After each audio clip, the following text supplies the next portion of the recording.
What Apple did with the iPhone changed the world. Very few times in our lifetimes we're given an opportunity where an entire new market is created, and so I just had to jump in. I am Gaurav Khandelwal. I'm the founder and CEO of Chai One in Houston, Texas.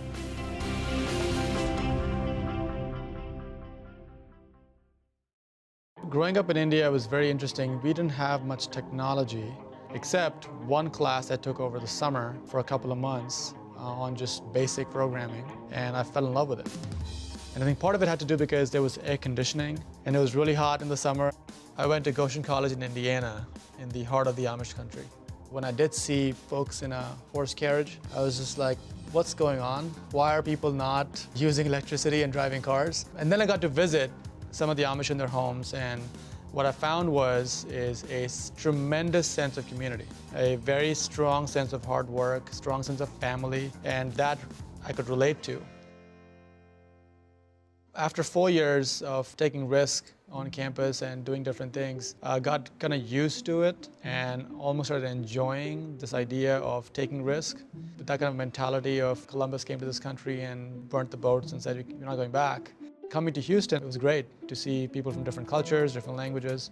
I had been doing consulting for several years at this point, maybe about 6 years. And then when the iPhone came out, it kind of hit me as an opportunity where the world's going to be very different in, say, 5 to 10 years. When the Apple App Store launched, that was a catalyst for me to say this is an opportunity where anybody in the world can build an application that solves a problem, put it on the App Store, and now you have literally millions of people that can get access to your software.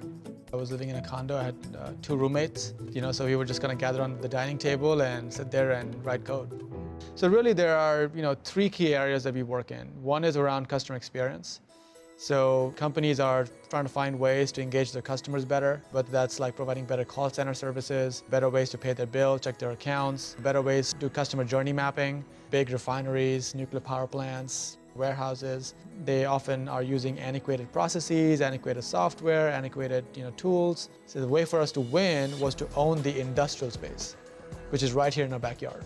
Our design team comes in and they visit these facilities, and because we have a unique set of design, research, and technology folks, we're able to find opportunities to either make a ton of money for these companies by providing better experience, or we can save a ton of money in operations. And so I thought about the name. I didn't want to call it some sort of a tech or a sys or a solutions or something predictive. So chai is a drink that is consumed by people all over the world, typically associated with family, social gathering, a good time, with people you trust. So when I thought about a global name, chai kept coming back. So even though it was non-traditional, chai and then putting the one next to it, made a lot of sense.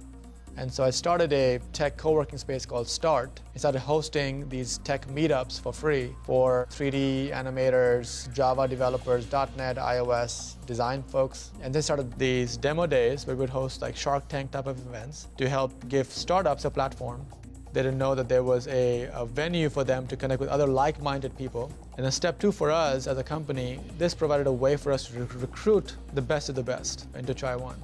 So we consider ourselves explorers. What we talk about a lot is that we go into the dragon gaps. So dragon gaps are basically in the old maps. When these guys would make these maps, they would put dragons in areas where they didn't know what existed. And so we think of ourselves as folks that explorers that'll go into areas uncharted that nobody's been in.